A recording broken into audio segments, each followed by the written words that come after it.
Okay, thank you everyone for bearing with me. And I really appreciate you coming on and being with Nancy and I this morning.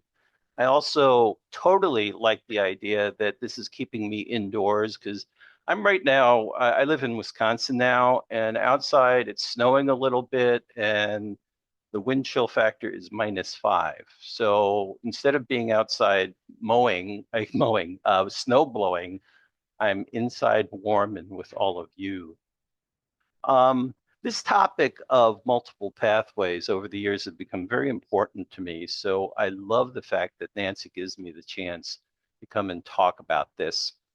To get rolling, I think it's important. Nancy already did a really sweet uh, introduction to me.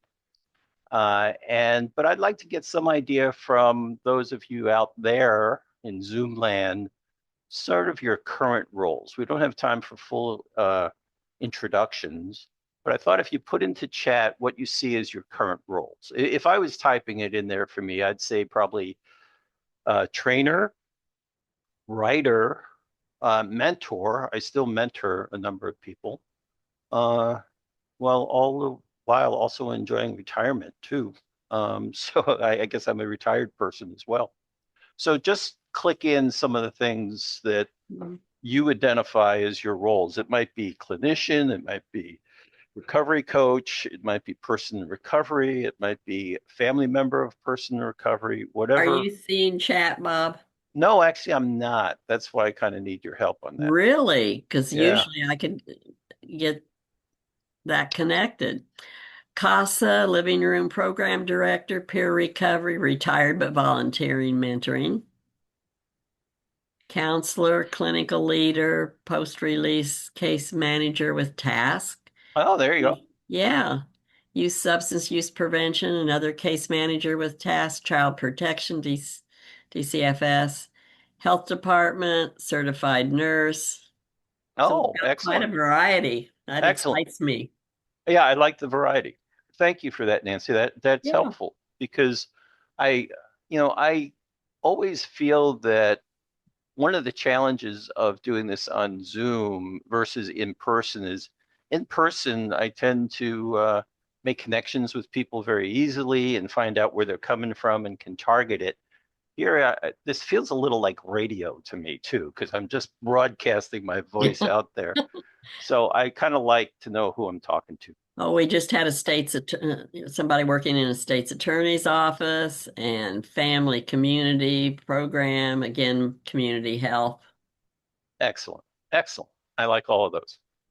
I have some learning objectives here. Of course, one of the first things I'd like to cover is why even discuss multiple pathways. And some of that question comes from my very earliest training. I came into the field of working with people with alcoholism in 1979, and I was trained a certain way. I'll talk about that.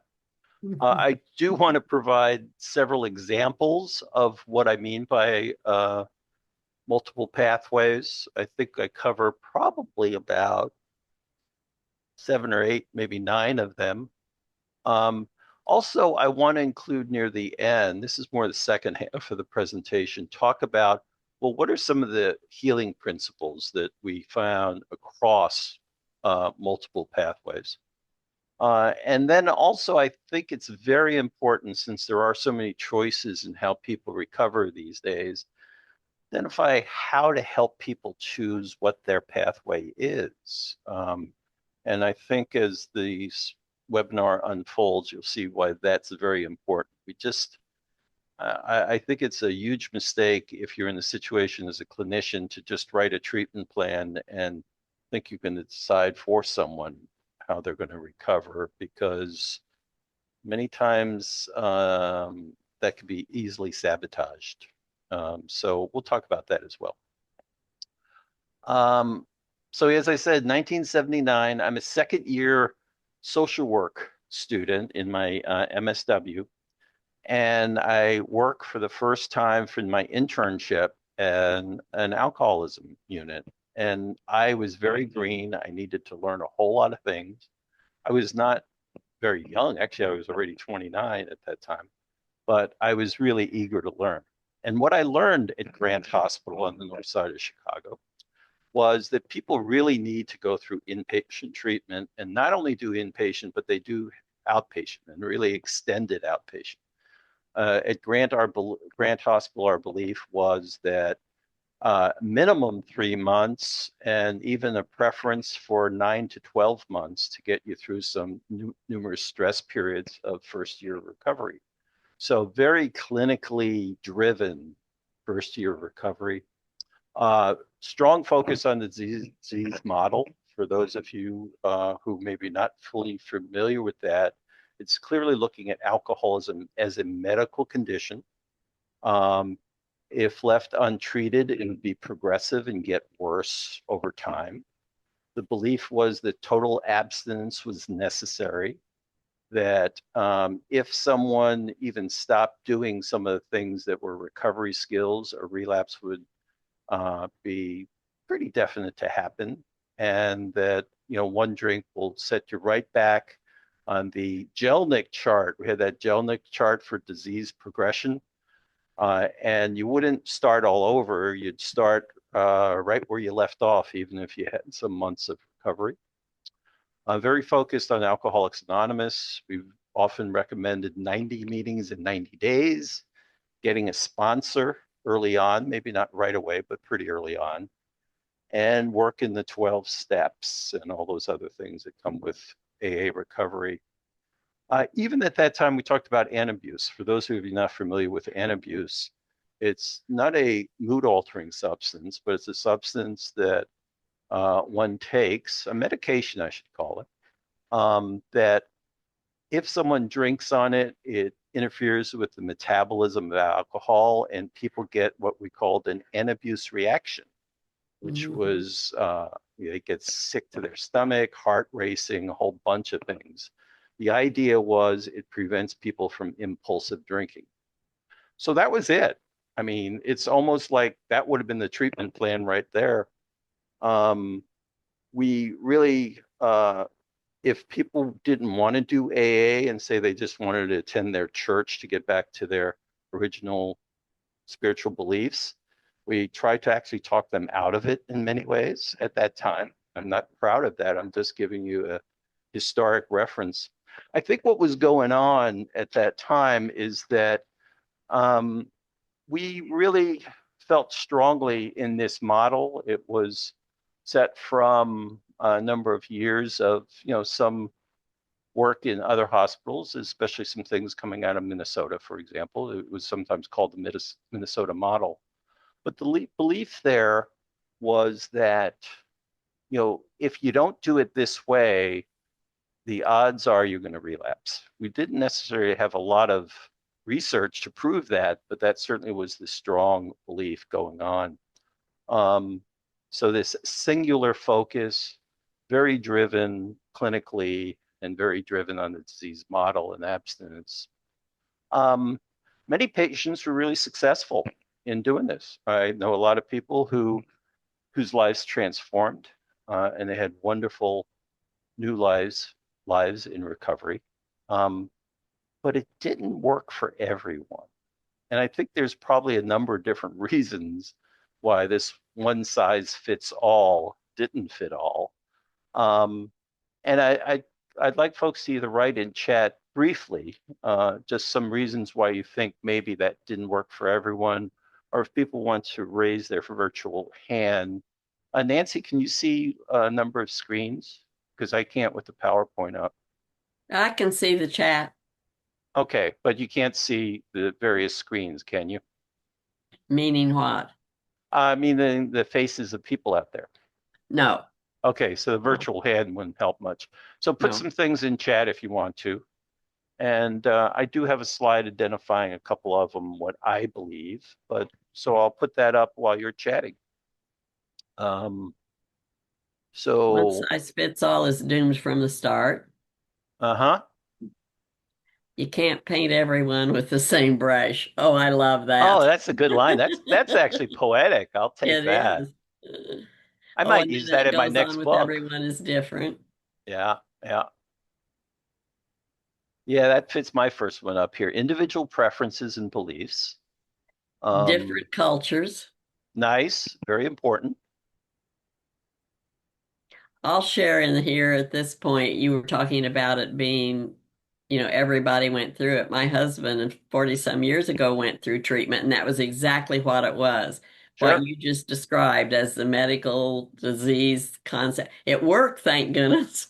Yeah, yeah. And for many it did. That's my Yeah, point. So I'm not throwing but rocks at it, but it yeah. didn't. No, I know you weren't. I Yeah. just think it's something to think about looking at where we are today. Yeah. The other thing that we'll see is, especially as I start talking about some of these other pathways, some of them are locally accessible, some of them are not.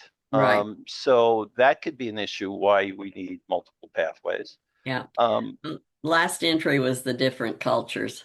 yeah, yeah, that's real important because I really found even back then that some people really identified that even in reading A's big book, for example, they didn't see their stories there. This was someone else. This was AA certainly was built in the 30s on white businessmen, at least Hmm. professionals, very much.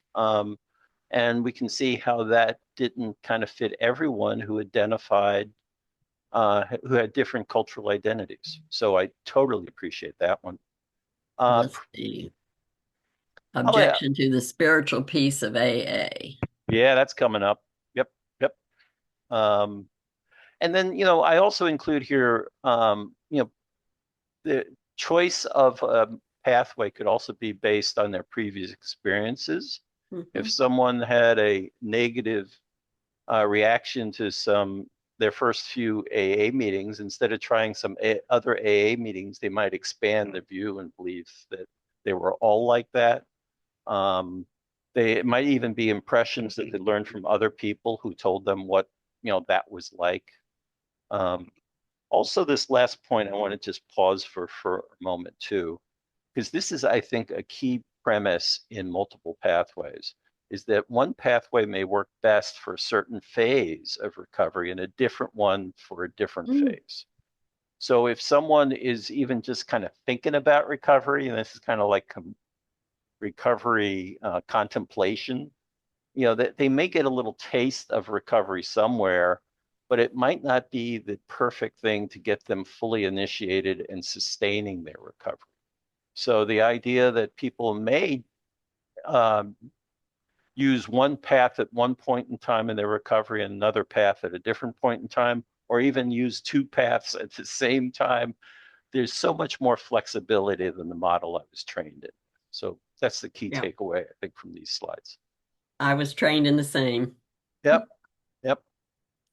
Um, Also, this is the SAMHSA definition of recovery. I think this is important because, and this is actually now this is probably about 25, 26 years old, because right around 2000, as the recovery movement was really building through the 90s and into the turn of the century. It feels so weird to say that, but it was the turn of the century.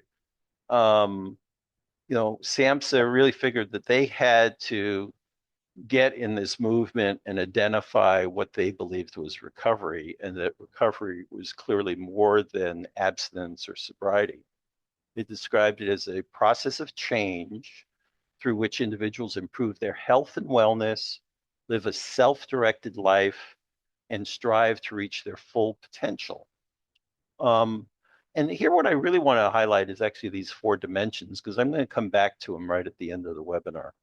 They identified four areas: health, and it's not only physical or like medical health, but it's also mental health in that, because keep in mind, SAMHSA is overarching over substance abuse, is what they were using as a title, and mental health.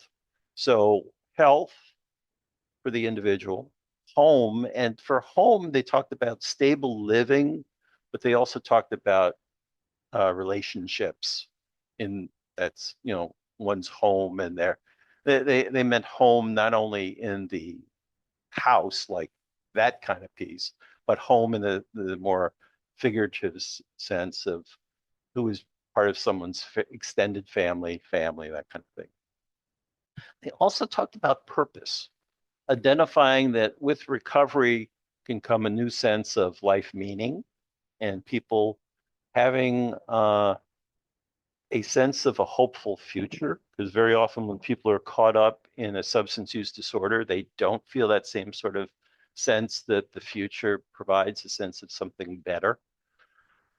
So this idea of purpose and community and this whole sense of belonging and working within your community, not only the place where you live and work, but this other thing about community. And certainly in many of the pathways we're going to talk about, finding a sense of community is very important as people recognize that recovery is not a solo act. We really kind of need people in our lives. So that's the definition that is very useful. These are the ways that I, somewhat arbitrarily, I admit, broke into the idea that there are different ways of understanding these various pathways.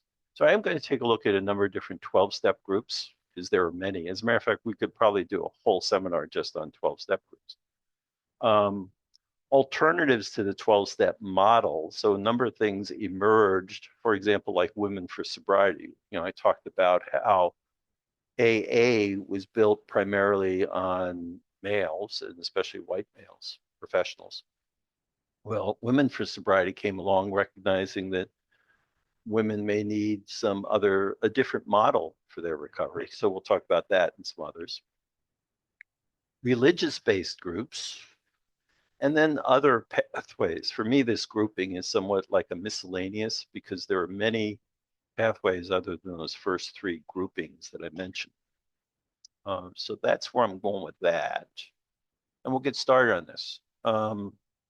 So we do start with 12-step recovery groups.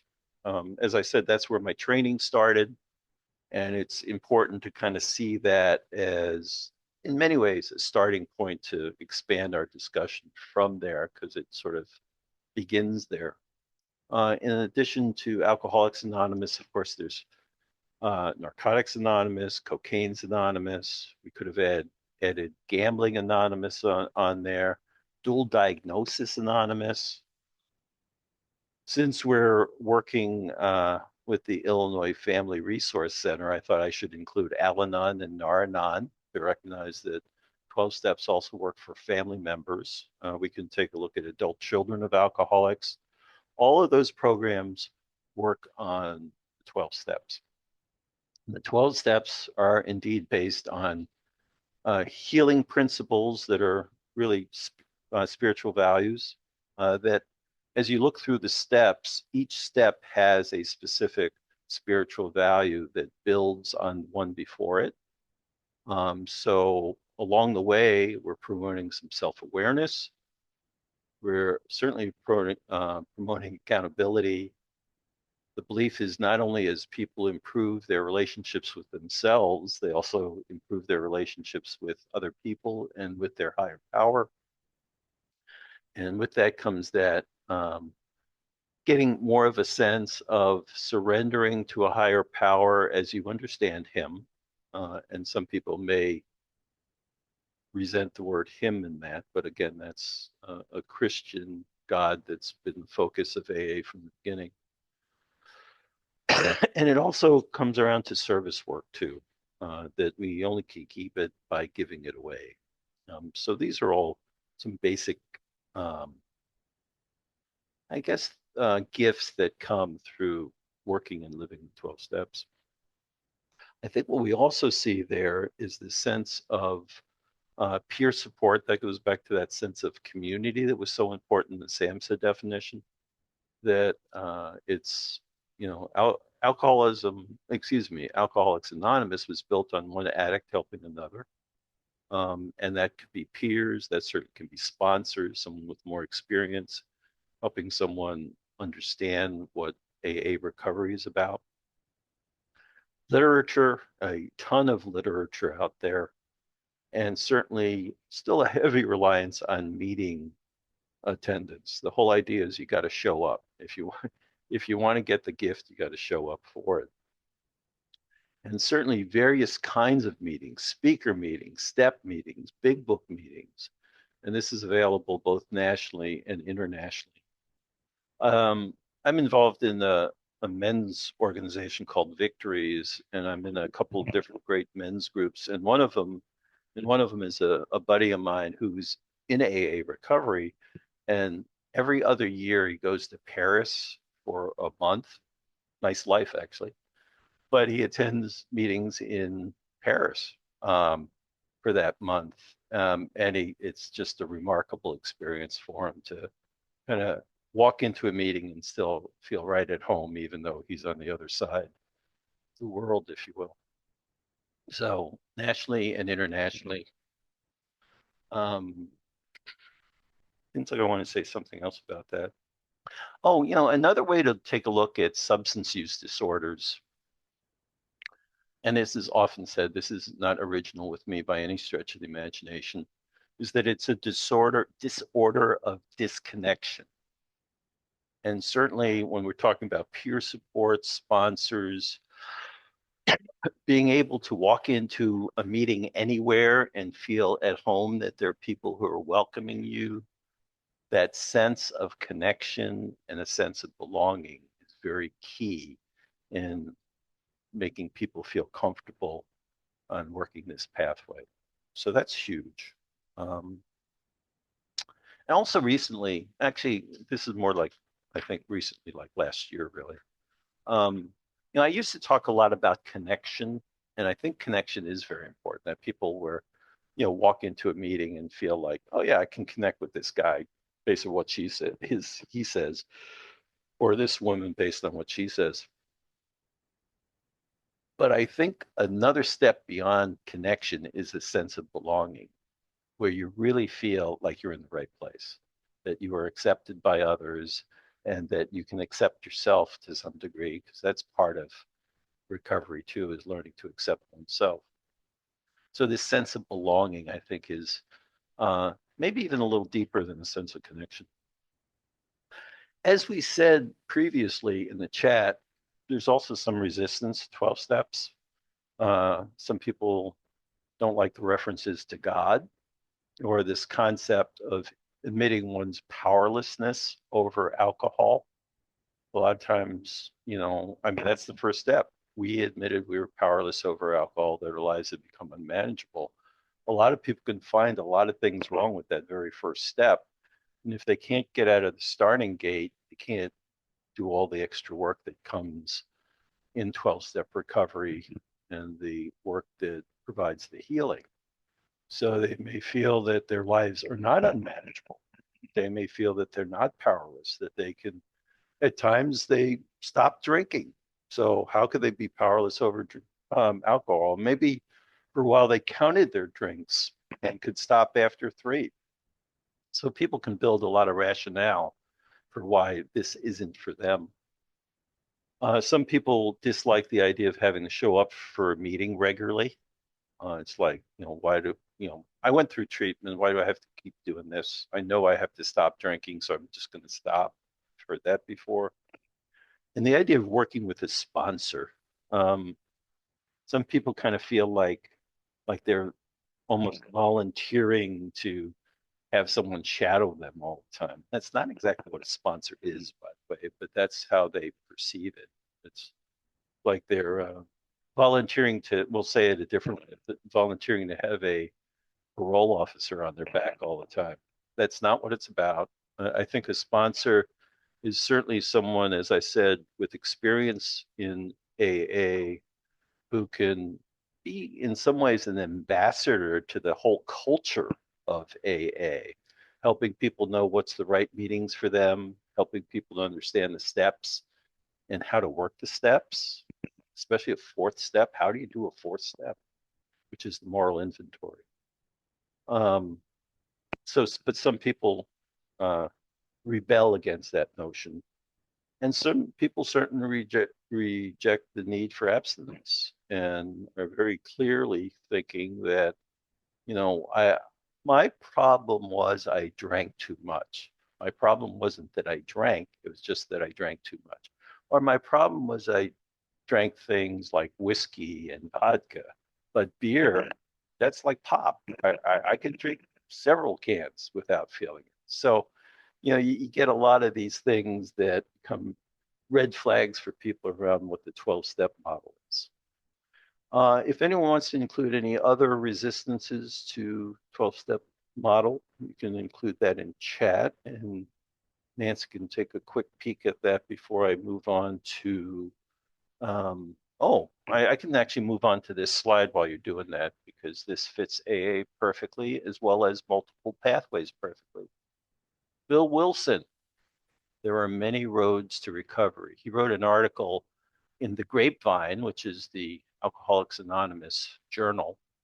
I think this is circa late 40s or early 50s. And the quote from it, there are many roads to recovery. He himself was saying, AA is not the only way.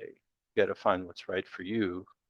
He was you know, very open to that, and it's really important for those purists out there who kind of feel that AA is the only way. That one of the co-founders of AA did not believe that himself, which is an important point to keep in mind.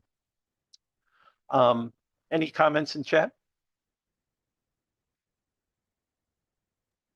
There's a couple of comments here, one in regards to the step of making amends. Mm-hmm. Making amends to everyone, this step might require a person to work on this step for a long time, and it might be uncomfortable revisiting the past, especially if it was years ago. Amen. Perfect. I heard that a lot. Yep. Yep. Some AA meetings do not consider medication therapy as Yes. abstinence or recovery. And another Mm-hmm. comment then, same for NA and Suboxone. Yes. Very good points.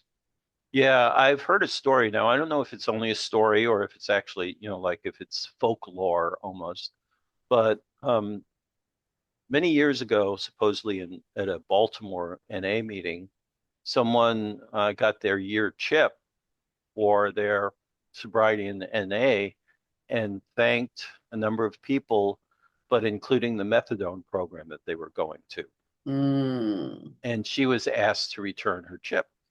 Um, so again, it's if it did happen, again, I don't want to claim that it did, but if it did happen, it might be very reflective of a particular meeting as well as a particular time. I think we've come to be much more accepting of medication-assisted recovery, and we'll talk about that as a matter of fact. So excellent. Thanks for adding those. Um, yeah, and making amends, boy, that reminded me of something else that the steps aren't just done once. You sort of keep circling through those steps because some people who maybe you thought of making amends to first time around um, worked out, but then you start thinking of other people, other amends you need. So keep in mind that it's lifelong. So yeah, this second grouping is some groups that started identifying as, well, AA isn't the way of doing things. We got this other pathway for you. AA is not the only way of doing it, I should say. By the way, there's the snow outside has just gotten real heavy right outside my window, so it's a distraction. It's like a blizzard going outside my window right now. So we're going to talk about women for sobriety, smart recovery, and a couple others like SOS and harm reduction, had HAMS as harm reduction. Women for Sobriety was established by Jane Kirkpatrick in the 70s. And as I said, they recognized that women were socialized and still are socialized in our culture in a certain way where that first step of learning to be powerless is something they already learned. Women are, in many ways, are socialized to be powerless over certain things. So that wasn't such a big deal, especially in the 70s. Put that in a social political time of women's liberation and human liberation in many ways. So the idea is what women needed to work on was more affirming their self-worth committing to some personal growth for themselves as individuals and in some of their roles in their life, but those roles shouldn't be primary with them being secondary, with them being person, and having positive relationships. So instead of 12 steps, starting with powerless over alcohol and our lives have become unmanageable, they built a program called New Life based on affirmations. Of the 13 affirmations, I have a couple of them up here. That enthusiasm is my daily exercise, the idea that they want to energize and do positive work for themselves. I I am what I think.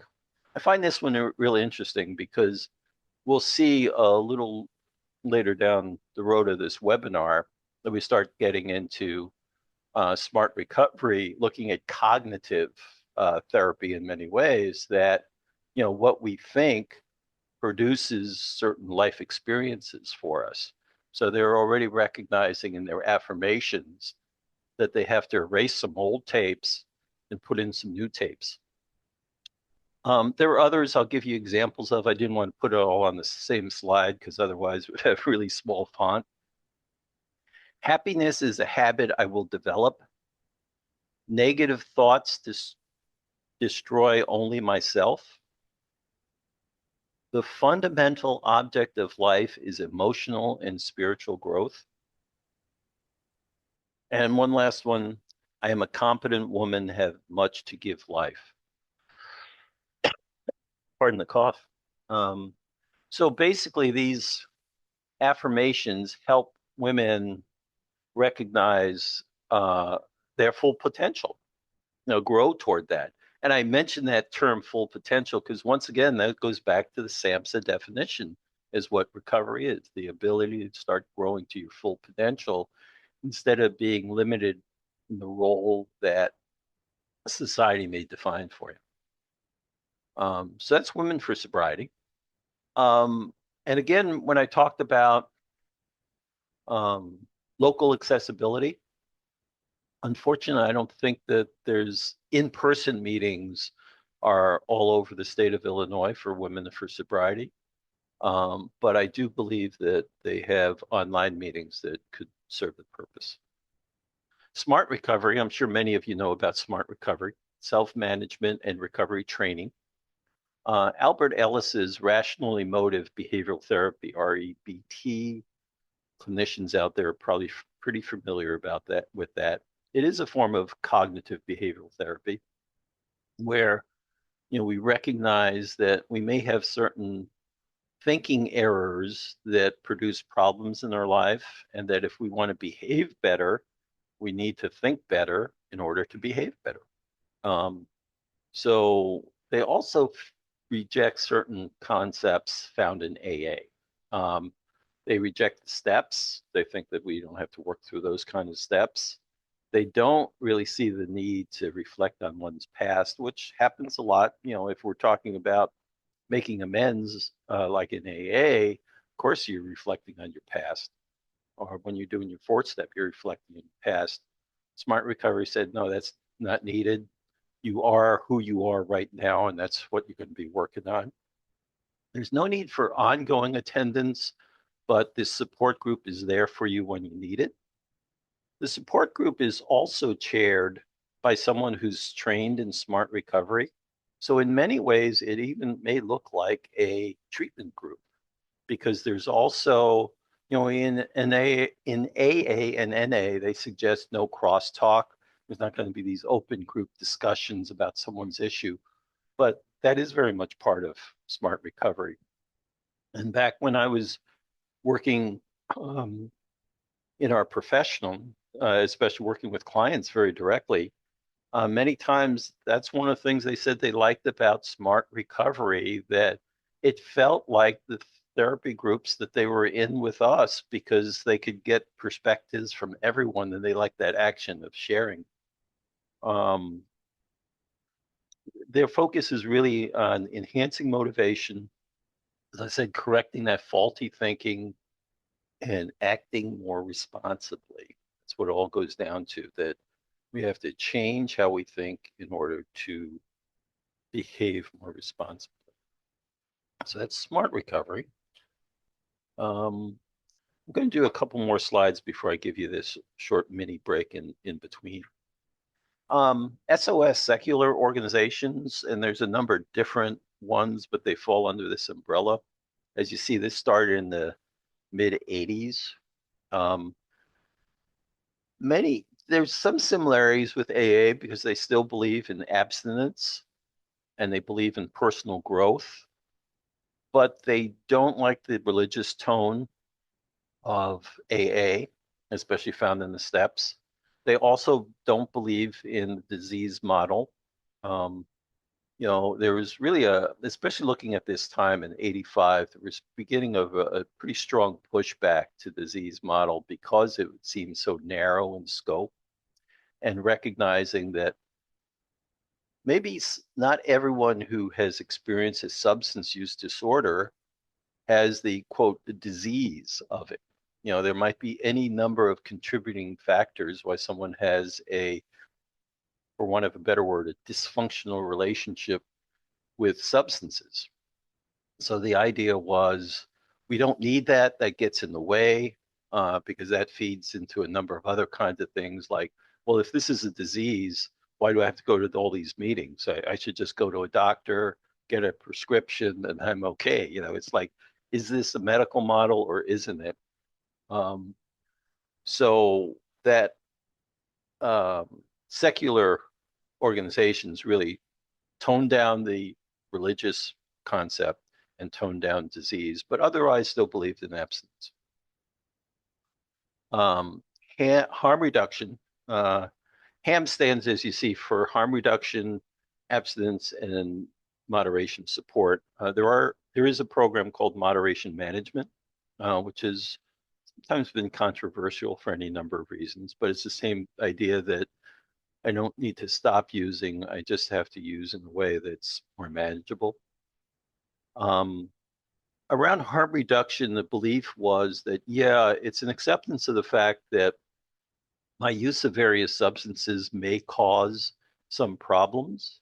And maybe what I can do is take steps to reduce the possibility of these problems.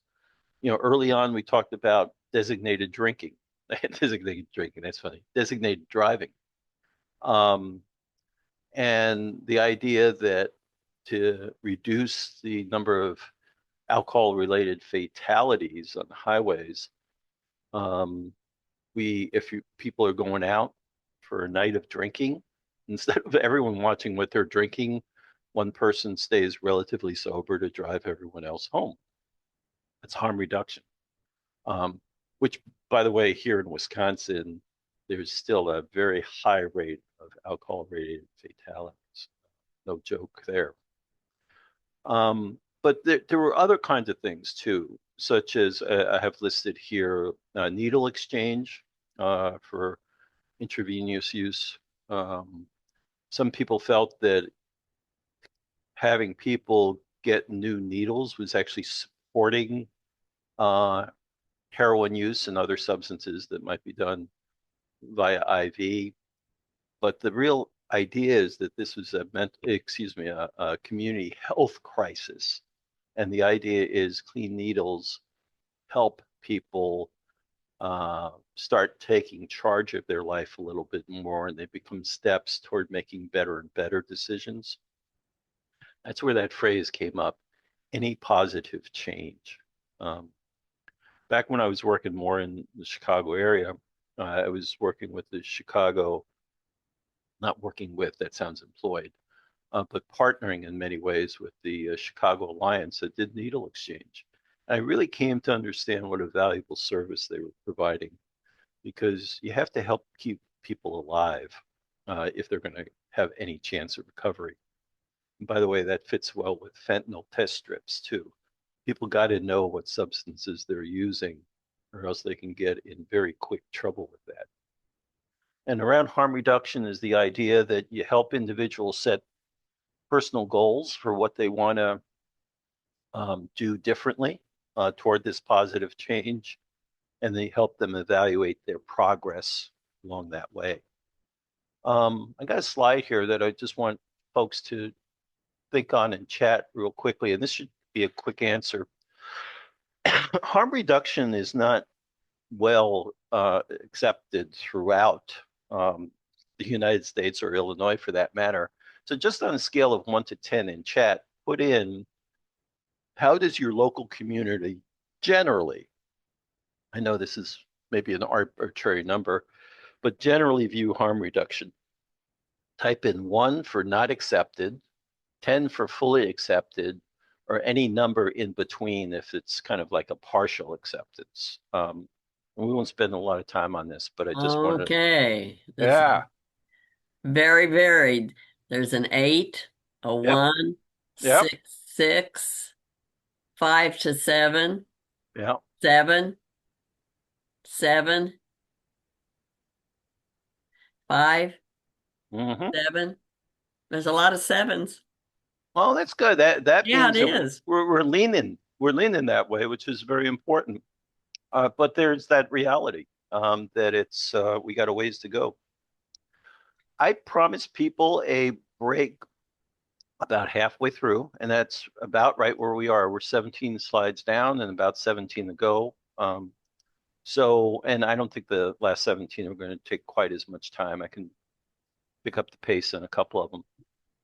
So let's take a little 10-minute break. On my watch right now, I have about 10 to 11. Does that work for you, Nancy? Yeah, that's what I've got too. Okay, we'll get together at 11 o'clock and do the home stretch. Um, See you in 10 minutes.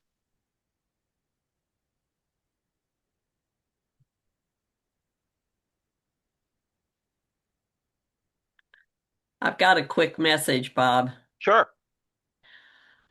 I've also have my emails up here. And I Okay. got an email from Julia Ford saying, I intended to attend Bob's workshop, but I got called for something else. Boo hoo. She is a very busy woman. Oh, I know she is. Everybody is at ICB, but she really is. Mhm. I don't I know if miss, you I I was don't gonna, know if you heard this, but years ago, I proclaimed myself the president of the Julia Ford fan club. Um, oh, well, I yeah. would have taken vice presidency, Uh-huh. let me tell you, because I've worked with her so much in the early days. There you go. Yeah. I've worked Um, with ICB since it started when I was at Prevention First. right, And right. Bill and, was it Debbie? They were basically the ones there and Yep, watched it grow. that's for sure. And it hasn't grown. Yeah. Um, yeah, actually, Julia wanted to know when I retired, whether I was retiring from that position too. I said, well, I can hang on to it for a while, but I probably should look for someone to take Yeah. over for me. Yeah. Being that I'm not even in the same state anymore. Oh, she's definitely one of my favorite people. Yep. So I am going to mute and run. Okay. My husband hasn't woke up today, which is very unusual. So I think I'll go check. That's right. Quick check on him. I'll see you at 11 o'clock. He's alive. Oh, that's good. Yeah. He just is sleeping in. He just doesn't do that, even being retired. So it was very unusual. What's the weather like down your way in central Illinois? Well, it looks nasty. I was out earlier this morning and we don't have snow, although south of 80 it's predicted for the weekend.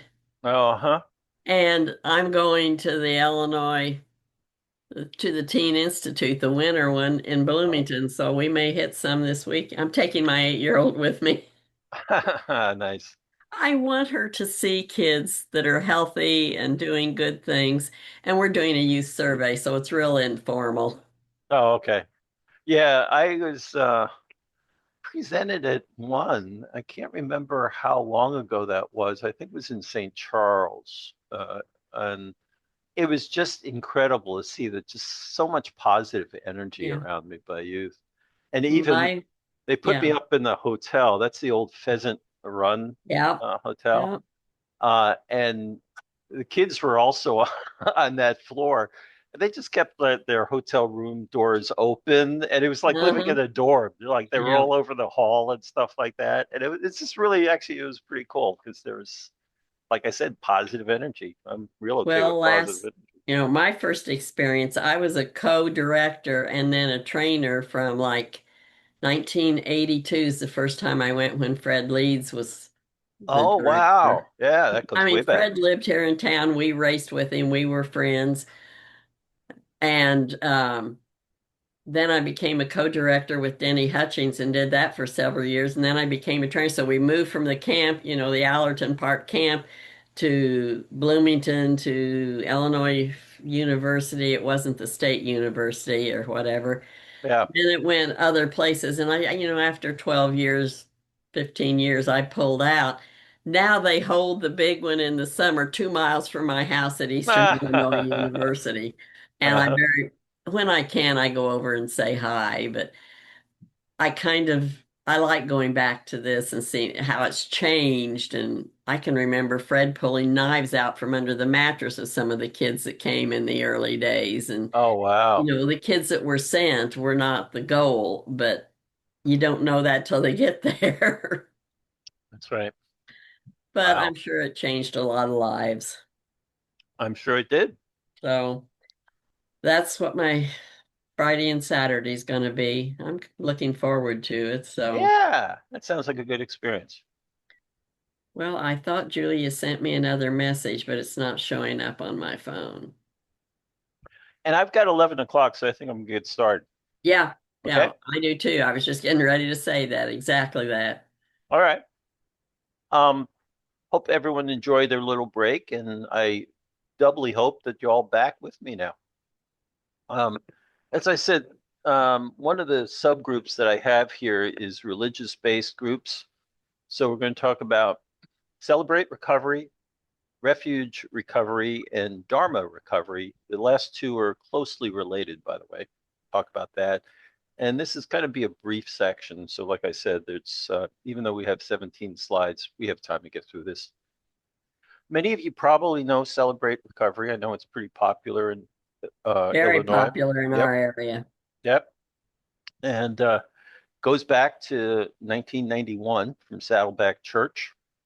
And I pulled this phrase, this second talking point from their website, because I spent a little time on the website a couple weeks ago.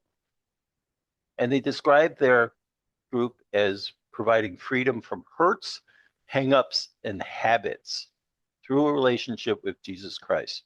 So they certainly believe in a higher power, Christian based, but it's very specifically there's in their eyes there's only one higher power, and that's Jesus Christ. Um, they do work the steps, so I probably could have also included them as a step group. But their focus is very much on the Bible, and there's also a Celebrate Recovery curriculum Hmm. that's used for guidance in recovery. They provide gender specific groups held in local churches. So, especially the recovery movement, as it's grown across Illinois, and I'll keep focused to Illinois for a moment, um, have really found that as a useful resource in working with churches to bring Celebrate Recovery to their church for giving people another option for this whole concept of multiple pathways. So I'm not even sure that Celebrate Recovery at this point in time knows how many meetings they have across the country. And I probably shouldn't even limit them to the country because they also now are international. They also do ministry inside prisons and jails. So over the years, more than 30 years, it's really grown significantly. The other thing that I want to say about this kind of Christian-based recovery is that people can also recovery in a Christian pathway without Celebrate Recovery. Um, One of the keynote speakers for the upcoming spring conference for ICB is Daryl Strawberry. And some of you may be familiar with his story or not. An amazing baseball player, but really troubled in terms of his substance use disorders, was in treatment many times. I read his bio called Straw, autobiography, actually. But his most recent book was called Turn Your Season Around, which really talks about is recovery through Christianity and making Jesus Christ his Savior. So, but he makes no mention of celebrate recovery there. So keep in mind that even that story I told that early on in 1979, we were poo-pooing the idea of someone just going back to their church for recovery. Well, Daryl Strawberry is one very easy example of that. So keep that in mind. But it's not only a Christian approach, but also refuge recovery is a Buddhist approach. Started in 2008 by Noah Levine, um, put together a book called Refuge Recovery as well, that was their text for this. Abstinence based, but really using more Buddhist principles than. Oh, by the way, Noah Levine worked a 12-step program, so he was in AA, maybe NA. I might have said AA too soon. It might have been NA. But he was also a Buddhist, so he tried to modify the approach with Buddhist concepts such as, um, life is impermanent. We sometimes try to cling on to certain things in life without recognizing that things come and go in our lives. And suffering actually comes from attachment to something, which is a form of addiction in itself. In refuge recovery meetings, they spend a certain amount of time in meditation. So, really getting in touch with our inner experiences. And the concept of karma is very important. The fact that if you want positivity in your life, you have to live with positivity. Um, and the reverse is also true that, it's what goes around comes around. Um, Interesting enough on that note, some years ago, um, Noah Levine was accused of a sexual scandal, which really disturbed the board of directors of Refuge Recovery, led to a legal conflict. So a group pulled away from Refuge Recovery and started Dharma Recovery, which was developed, as you see, in 2019 with its own text, websites, meetings. Currently, both organizations exist nationally. I think more so around cities. I haven't heard of too many recovery, refuge recovery or Dharma recovery meetings all over the state. I know that when I was clinical director at Hazel and Betty Ford in Chicago, quite a few of people who were coming to us for service was getting really excited about this because they really liked the meditation. They like the feeling of um, the Buddhist approach and the Buddhist way of being. So this is popular around Chicago. Again, I'm not quite sure how it is around the entire state. So that's Dharma recovery as well as others. Here are some of these other pathways I have in mind. I've got a little less time on each, but I don't want to skip over them because these are all other pathways. We talked a little bit earlier about medication assisted recovery. As was said earlier, there's this belief at times that if you're using a medication and attending 12-step recovery, somehow your recovery doesn't count. Keep in mind, there's all kinds of medications and new ones always popping up from big pharma. Um, Naltrexone has been used to reduce craving actually for a long time now. Naltrexone, if I remember correctly, started showing up in the 80s as a cocaine um, medication to reduce craving. And then we started realizing it was working with other substances as well. Buprenorphine is a partial opioid agonist to prevent withdrawal and can be used daily, weekly, or annually. Again, prescribed. And then keep in mind, too, since I referred a little earlier to dual diagnosis, that there's a whole range of different medications to manage psychiatric symptoms. An easy example, of course, is depression. Um, and there was a time, and I'm really kind of thinking, especially back in the 80s and 90s, um, when there was a lot of diagnosing of depression and people were put on things like Prozac, among other antidepressants. And there was a lot of pushback on that, being that the phrase often was, well, if you worked your program right, you wouldn't need this antidepressant, which I think was very troubling for people who certainly suffered from depression because it was very shaming in that process. Um, I think, again, I think we're gradually becoming a little bit more accepting of the need for medication and that it's a recovery tool that could be used with other recovery tools and not just exclusively as one. Oh, I forgot I had this slide. So this was some of the resistance to medications. Some people see them as substitute drugs, especially things like Suboxone. Um, and I already used that phrase that some people think that people just need to work the program better. Counseling. In doing this presentation, I really thought, I have to include that as a pathway. There are some people who really reject other pathways like 12-step or any of those others we talked about that really felt like if they get into counseling, work through their issues, they're going to be in a better way to, you know, manage their life. And the second point I think is the important one to make that um, often it's used with other recovery supports, so it's not used exclusively, but yet some do it exclusively and could do it a number of different ways. Some people might feel that going to counseling helps initiate the idea for recovery, that recovery contemplation that I talked about, where it's only through therapy that they come to recognize that maybe they need more help and start finding out what some of those resources are. So that could be a pathway. Others, once they're in recovery for a while, especially when they're doing like a 4-step or making amends, they start recognizing that there might be some real deep-seated issues that they need to work on later in recovery that in early recovery they might not have been ready for because it was kind of like opening up Pandora's box.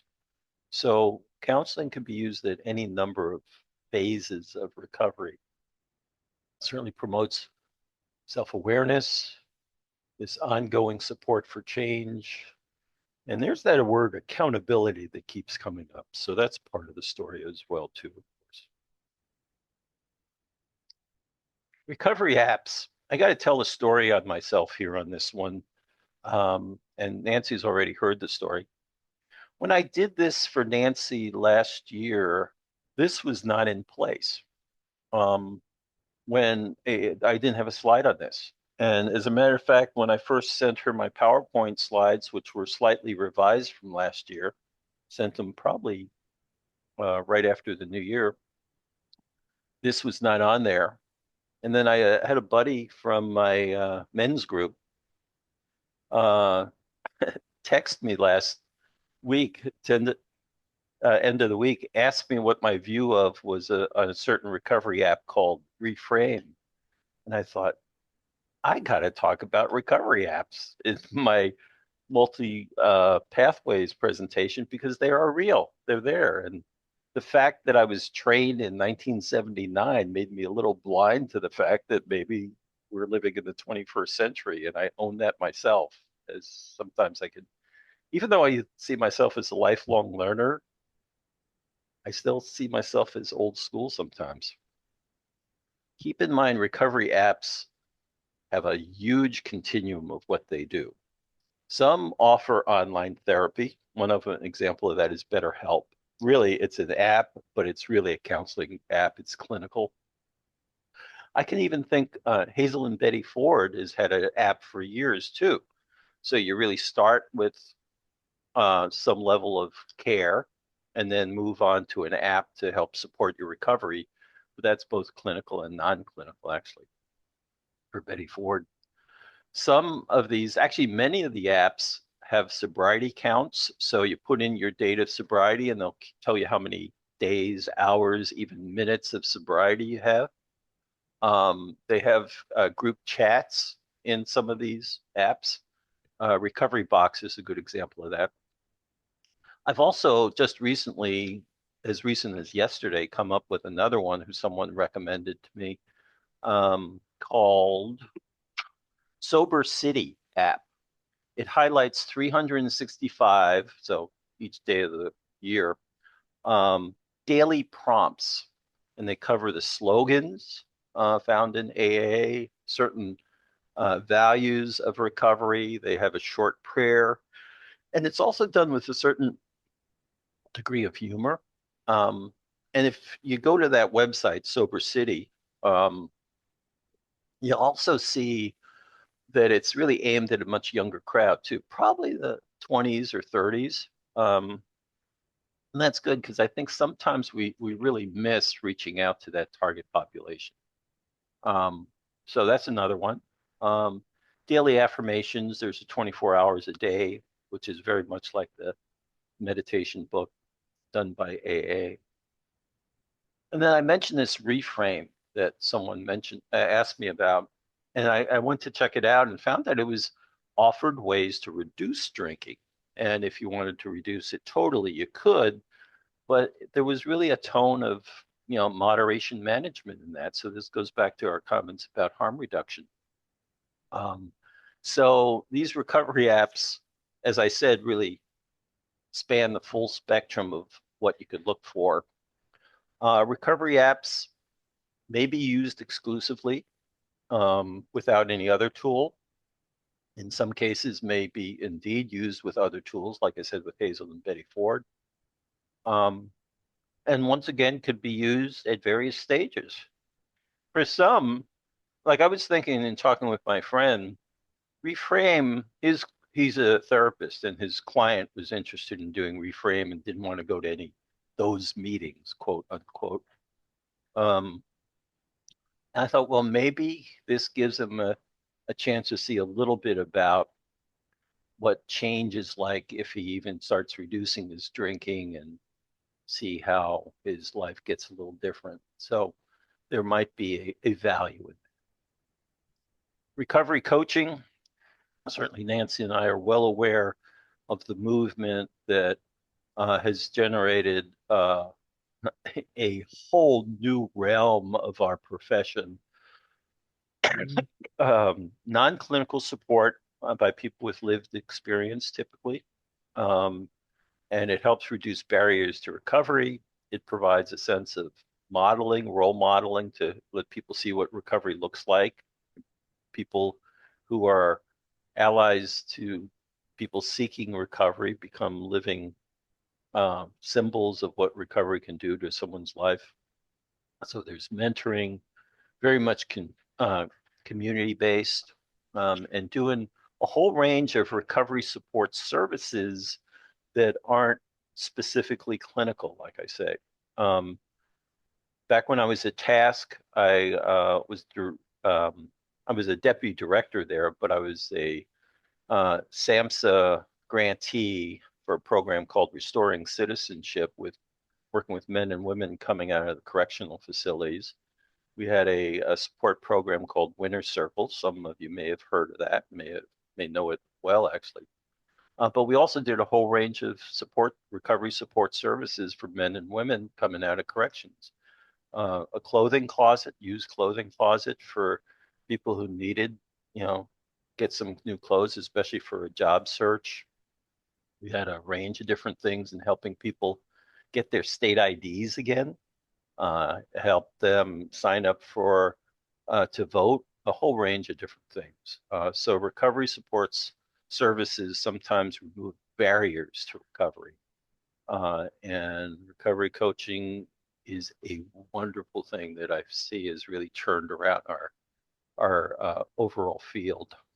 Um, Also, I'm throwing this in just for your consideration as well too, called spontaneous remission. Some of you may be familiar with the writer William R. Miller, who has co-authored the book Motivational Interviewing, which of course talks about gradual changes. Motivational interviewing is really obviously a clinical tool for helping people enhance their motivation and work through some ambivalence that they have about making change. Well, in 2001, Miller co-authored a book to say that sometimes change happens a lot more quickly than just that slow process of turning someone around. It's almost as though, well, I'll save that for a minute. It says typically in this spontaneous remission is someone feels the presence of a higher power that leads to this sense of renewal and a freedom from craving. An easy example of that is certainly if you know Bill Wilson's story, he's laying in a hospital bed after many times of trying to stay sober and getting sober, but not staying sober. And then there's this flash of white light that enters the room, and he feels the presence of God. And it's this absolute turning point in his life where he has a whole different view of what it means not only to be sober, but to be alive and be service to others. Um, what I interrupted myself from saying before, because I wanted to get in that Bill Wilson story first, is that sometimes change is gradual, but sometimes there could be life events going on for someone that suddenly they feel that they got picked up from one situation and just dropped off in a whole other situation that opens their eyes in whole new ways that recognize kind of the value of their living and what it means. And that's actually kind of Daryl Strawberry's story. I'm really looking forward to hearing him speak on the conference because he really kind of talks about in this newer book about this whole idea of renewal and rejoicing. That's the word I was looking for. Renewal and rejoicing. That there's he looks at he had everything. This guy was a most valuable player in baseball, world championships and all of that, but he still felt empty, both as a man and as a human being. But through this process and at some point in time he found his sense of worth and this ability to rejoice in this recovery and to serve others. That's a big part of it. So I have talked about a lot of different ones, a lot of different pathways, and I've certainly identified how some may work at some point in time of a recovery process, and others might work at a different time. This still might be my own opinion, so I want to be real careful and underline that for you because some people may agree or disagree with me. But I think to be able to sustain recovery requires many of these common healing principles that I have listed here. So I think that, as they say, just putting a cork in the bottle doesn't necessarily change someone's life. There requires other kinds of things like self-reflection, which could be not only about who you are, but your role in the world and your relationship with others. A values-driven behavior. That sounds a little bit, again, like uh, smart recovery, really recognizing, am I thinking in the way, am I behaving in the way that I should say that first way that I did, that by changing my thinking, I can change my behavior. And if I want to have a values driven life, I have to think in that way. I have to be committed to change, and it doesn't just happen. Skill development. I include that in here because, there's a lot of skills that are needed to sustain recovery. Um, Certainly, some of you are well familiar with the skill of recognizing relapse triggers and finding ways to diffuse those time bombs that might be ticking. Um, Related to that is distress tolerance. People have to learn how to tolerate a certain degree of distress in life because life is filled with stress at times. So a whole range of skill development. And communication skills could be part of that too. A lot of times people really do not understand how to identify their feelings and communicate them. Well, with recovery, you get that. And then I earlier talked about this sense of connection and belonging. Um, Last time I presented for Nancy on this topic, a couple other people were adding things that really come right out of Irvin Yalom's work with groups. They also talked about installation of hope, that I think ongoing recovery gives you that sense of hope. Altruism, which is, we gain by giving, that service to others becomes real important for our growth. And if you take a moment in chat to add any other things that you think are other than what's listed here, other common healing principles that help people sustain recovery. We have an interesting comment that said, let me pull it, pop it went away. You can't think your way to better behavior, but you can behave your way to better think. Yeah, got it. Yeah. Yeah. Yeah, what I love about that is it's really action oriented too. A lot of times, the idea of focusing exclusively on our cognition leads out big parts of our lives. Um, Even like our emotional piece. People can be well aware of how they think without being well aware of how they feel. So I think that's part of it. But people could be, sitting in their own little office watching the snow outside and just think stuff, but that's not the same thing as being connected with the world and interacting and growing and learning and all of that, because I also believe so much in interpersonal learning.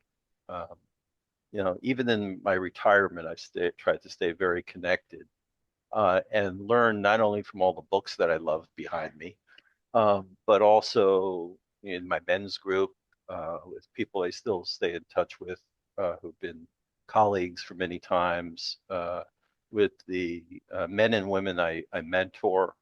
All that is adds to this ongoing learning. Um, Seems like there was something I wanted. Oh, I also want to add just real quickly, going back to those four dimensions from SAMHSA on what recovery is: health, home, purpose, and community. Excuse me.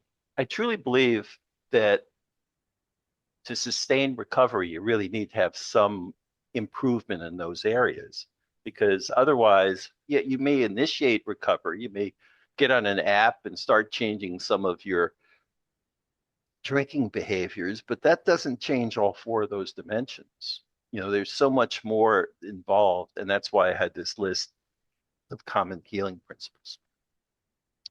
A few more slides. I know we're running in the last 5 minutes here. Choosing a path. Um, it may be difficult for people to know what path to choose. I think there's a number of reasons. I have listed here anxiety, ambivalence, denial. Some of it might not thinking they need a path, but when they start, hearing about AA or hearing about other things, they still might be confused about that. And I think counselors and recovery coaches, I list them here as peer mentors, can become too forceful in designing one way to go as a recovery plan, and it leads to kind of a power struggle or sabotage. Someone sits in the meeting, but hates the meeting. Um, so they're not really on a path to recovery; they're in a path of resentment at that point in time. So it becomes more important for us to see ways of opening up dialogues to really see what a person needs and wants, what their feelings are about recovery, where they're at in this process of recovery, because there's a lot of different things going on in each phase of recovery. Help them learn these different things. And some of them are online because, again, with local accessibility maybe being limited, sometimes you have to take a look at what they can do online. Keep in mind, some people prefer online connections, and some people just really don't. They gotta breathe the same air as someone in an in-person meeting. Um, but also try to help encourage people to try some different pathways. with this idea that, recovery is about change. Go back to SAMHSA. It's a process of change. And if we only find one thing and say, yeah, that's it may limit us from growing to our full potential. Instead, I keep going back to that definition because I think that's so important. I think SAMHSA found some really good things in that. The other thing, and this is something I use or we use in my men's group a lot, is instead of calling people out, we call them in. So even if they're around this issue of accountability, it's a word that came up a lot this morning, instead of holding people's feet to the fire, which sounds like a torture, although that's a phrase we sometimes use, the idea is you call people in and help them see that we're here to support you and we want what's best for you. But that's why we have to dialogue on this. We're not calling you out to shame you in any way. So this is like the last question I'm going to throw at you, I think. Um, if you can put in chat real quickly in a short way, what are some of the ways you've helped people explore different recovery pathways?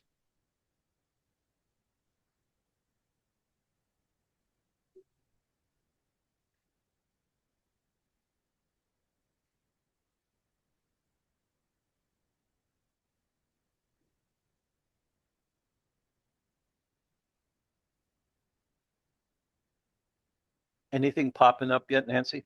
Nope.